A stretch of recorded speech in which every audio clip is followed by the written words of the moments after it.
თქვენ ყველაზე დიდი შთაბეჭდილებია თქვენი ყველაზე დიდი შთაბეჭდილება ათონის თიდან. ყველაზე დიდი შთაბეჭდილება რა არის ათონის თიდან, რომ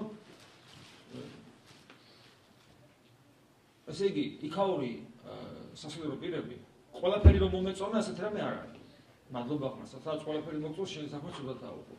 კრიტიკულად უნდა მივხვდე ყველაფერს. ბევრი რამე კარგია, ბევრი რამე ჩემი არ არის. ანუ ჩემი, როგორც ქართველის არ არის. მაგრამ ხიანობაში არის დიდებულება და ეს დიდებულება ასე შეიძლება გამოცხო ყველაზე მოკლედ. ზეცა სულ გახსნილია იმდეს რომ სულობენ, მეგულისხმობ, ხარაგან ღვთისმსახურებას გულში მიროგოლოცულობს მე არ ვიცი. თუმცა არქიმანდრიტ ეფრემის ლოცვა საოცრება იყო, როცა წირვაზე თანამწიგველი ვიყავი მის გვერდზე და ვაკვირდებოდი თუ როგორ წირავს და წირვისას როგორ მდგომარეობაშია.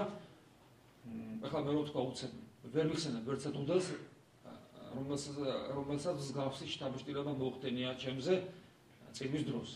ანუ მე მისი მსგავსი მწირველი მღვდელი, პატრიარქი ყოველთვის მაოცებს სიმართლე გითხრათ, მე ხშირად მithქვავს და აი არქიმანდრიტმა ეფრემმა ეს შთაბეჭდილება მოახდინა ჩემზე, თქვა იქ ჩანდა მისი გული როგორია და ახლა ადამიანის გულს ჩვენ ვერ ხედავთ ერთმანეთის გარდა არავინ იცის. მე ვგულისხმობ გარეგანმსახურებას.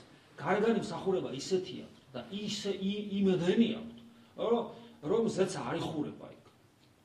და განცდა მქონდა ესეთი, ზეცა არ იხურება და ეშმაკი დაღლილია. დაღლილია. დაიღალა ეშმაკი. ეს შთაბეჭდილება იყო პირველი.